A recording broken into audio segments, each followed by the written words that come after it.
अस्सलाम वालेकुम नाजरीन, आप देख रहे हैं पॉलिटिकल जंक्शन, वो जगह जहां सियासी खबरों, मईशत और पसे पर्दा हकायक को हम आसान ज़बान में आप तक पहुंचाते हैं।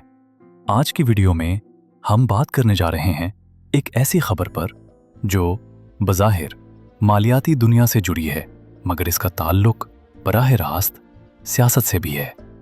खबर यह है कि एक पाकिस्तानी सियासतदान के बेटे ने $100 मिलियन यानी तकरीबन 28 अरब रुपए क्रिप्टो करेंसी में लगाए और सब कुछ डूब गया।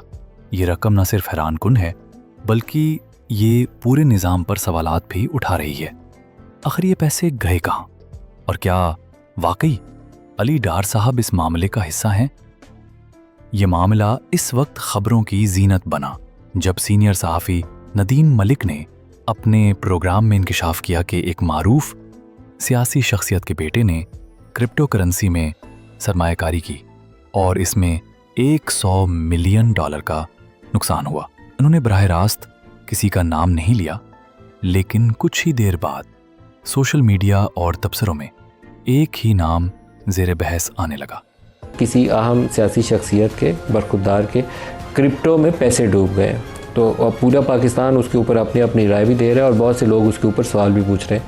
मैं नाम नहीं बहरहाल किसी का लूँगा, लेकिन एक चीज़ बता सकता हूँ कि बिनांस जो ये क्रिप्टो एक्सचेंज है, उसके एक साहब हैं जिनका नाम है चैंगपेन जाओ या चाओ, जो भी जैसे भी वो बोलते होंगे, उसके CEO थे।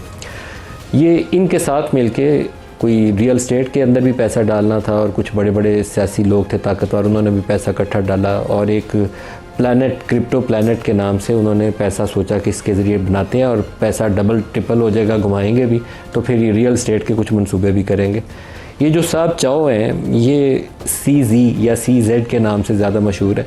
ये इसी अरसे में अमेरिका में गिरफ़्तार हो गए और बिनांस को वहाँ पे $4.3 बिलियन का फ़ाइन भी हुआ। ये 4 महीने की इनको जेल भी हो गई। मामला ये है फ्रॉम क्रिप्टो। जी देखें, आप जैसे इंतहाई ज़िम्मेदार एंकर के लिए मैं समझता हूँ कि ये मुनासिब नहीं है। अब आपने जो बात की है, अब इससे हर आदमी अपने ज़हन और सोच के मुताबिक आगे टारगेट करेगा कि जी फ़लाँ हो सकता है, फ़लाँ हो सकता है, फ़लाँ हो सकता है। मेरा ख्याल उसका जिक्र नहीं करना चाहिए, चाहे $100 मिलियन डूब जाए। लेकिन हैरानी की बात यह है कि ना तो किसी किस्म की वजाहत सामने आई और ना ही कोई तरदीद, और यही खामोशी मज़ीद शुकूक को जन्म देती है। अब सवाल यह है कि क्रिप्टो मार्केट में ऐसा क्या हुआ कि इतना बड़ा नुकसान हो गया। सबसे पहले बात करते हैं बिटकॉइन की। हाल ही में बिटकॉइन ने अपनी ऑल टाइम हाई वैल्यू यानी $1,23,000 को छू लिया। इसके बाद बहुत से सरमायाकार मार्केट में दाखिल हुए कि शायद वो भी जल्दी अमीर हो जाए, लेकिन जल्द ही मार्केट ने यू टर्न लिया। लेकिन अगर खिलाफ जाए तो एक मखसूस सतह पर जाकर एक्सचेंज खुद ही आपका पूरा सरमाया लिक्विडेट का यानी असल सरमाया भी डूब जाता है। बता दें कि डार साहब से मतलब कि उनके बेटे से मतलब एक फिट मैं समझता हूँ, देखिए बात ये है पाकिस्तान वाहिद मुल्क है जिसमें क्रिप्टो करेंसी की रेगुलेशन के हवाले से एक निज़ाम वज़ा किया गया है। एक क्रिप्टो काउंसिल बनाई गई है, कवानीन बनाए गए हैं।